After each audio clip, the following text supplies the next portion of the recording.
Hello YouTube chess lovers and my friends, this is Gunjan here. Welcome to my 48th episode of Chess Trap series. In this episode, I'm going to show you a wonderful high-profile queen trap, which in fact none other than Karpov himself fallen into. And the good point is, even though, let's say in few lines, white can save the queen, black still get an advantageous position. Okay, opening start with Queen's Gambit accepted, that is d4, d5, c4, and now black accept the pawn with d capture c4. Now in the recent time, knight to f3 and e3 doesn't give white any advantage. So the modern theory suggests that white should continue with e4, grabbing the space in the center and trying to regain the pawn back. Okay, now black plays some forcing moves, starting with knight to c6, attacking on d4, and it is ill-advised for white to continue with d5 because after knight to e5, not only black will play knight to d3 and obtain the bishop pair, but this position always slightly favor the black camp. So nope, that's not the right idea. White has to keep his center, and accordingly the most popular choice here is bishop to e3, protecting the d4 pawn.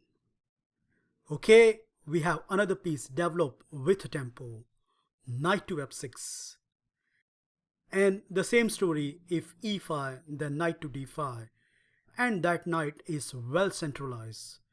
So white has to defend his center once again with knight to c3. And now comes the final jab in the center with e5.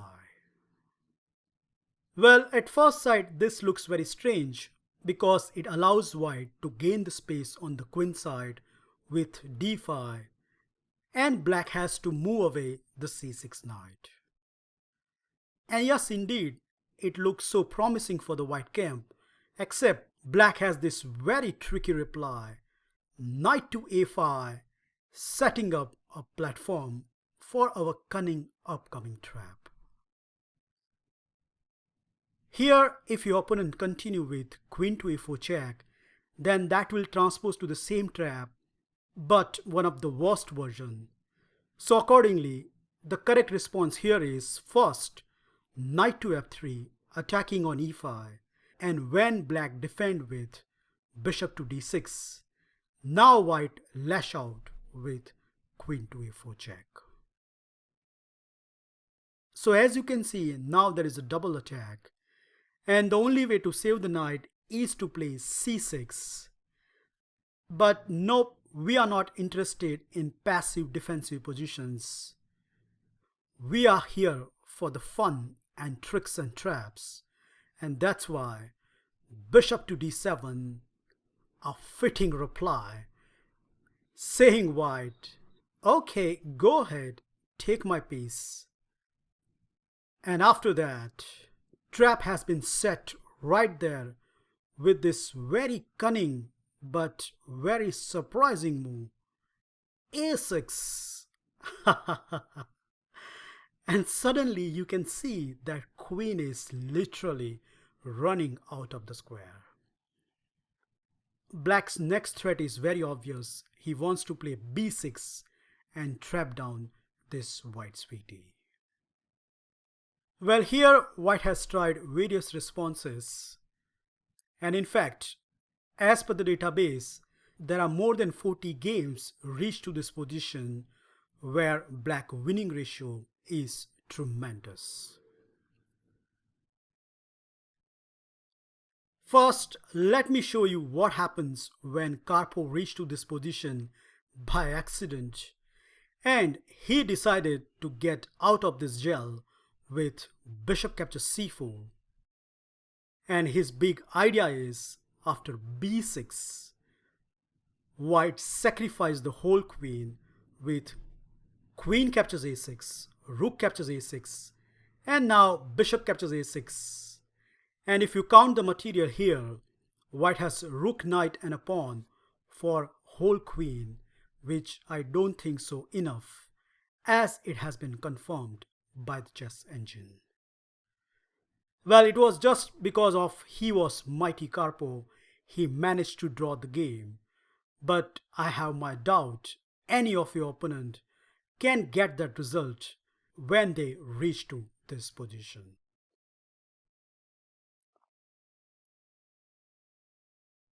Well, to understand how dangerous this position is for the white, I like to show you a model game where white, who is in excess of 2600 rated player, continue with knight to e2, and his idea is very obvious.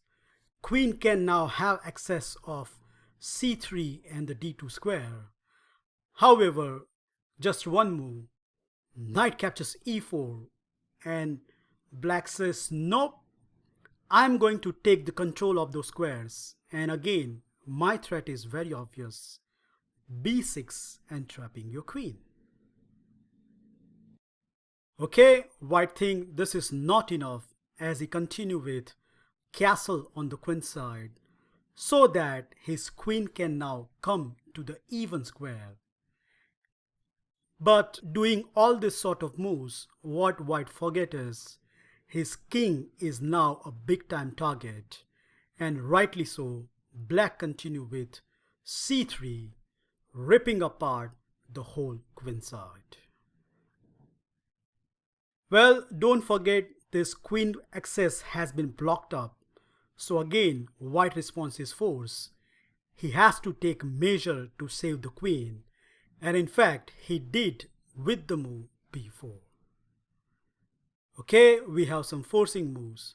b6 attacking the queen, queen to a3, and now no prize for guessing black's next reply. Yup, you got it, a5, trying to get a discover attack. So again white queen move out of the way with queen to b3, but after a captures b4, it is confirmed that even though black is a piece down, this is a dream position for any black player. Look how quickly game finished as one inaccurate move played by white, that is knight to g3, and black give white this rude shock. Boom!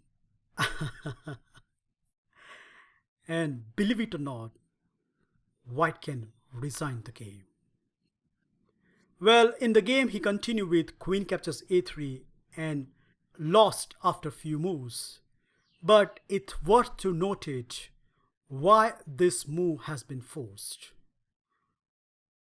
Let's check out what are the problems white is facing in this position. Number one, if he continue with queen to c3, then after the move b3, white position can hardly survive. So that is right out of the equation. Well, what about queen to b1? More or less same story as this time around. Our c pawn do the damage with c2 attacking two pieces. White cannot play queen to c2 because of rook to c3, and white queen is a goner. So another option is king captures c2, but this time around our knight will do the wonderful job. Yup, knight to c3, and again white position is completely crumbling. Well, last but not least, what happens if white continue with queen to c4, which looks obvious from this position.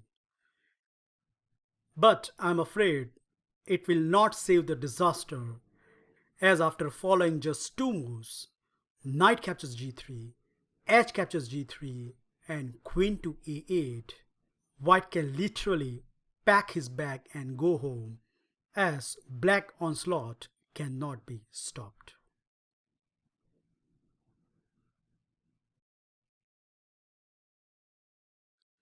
Now before we leave, I like to quickly point out two good moves by the white camp where white can avoid this trap, but in those scenarios it is black who get the upper hand. For example, knight to a4 is one of the main line, but after the following forcing continuation, queen to e7, threatening bishop to b4, so a3 stopping it, and now comes knight captures e4, once again the same old nuisance b6.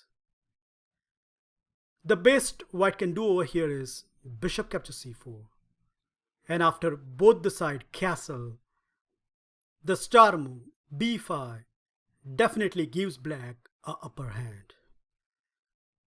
After bishop to d3, knight to f6, as you can see, black has a double threat, first capturing the knight and then second e4, and unfortunately for white, he cannot defend both of them.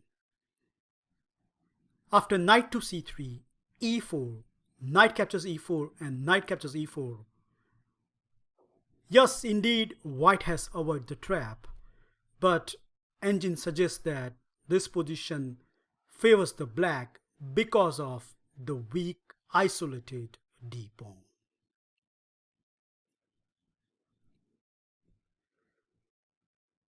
Last but not least, what we should do against the move b4, which again has the same idea, queen can escape via the a3 square. But this is not enough, as after b6, queen to a3, a5, getting ready for the discover check. So white queen has to get out, and after queen to c1, a captures b4, knight to e2, I propose this very simple move, b5, and if you count the material, we get 3 tremendous pass pawn on the queen side for a piece, and as confirmed by chess engine, it is again only black who obtain the huge advantage from this position.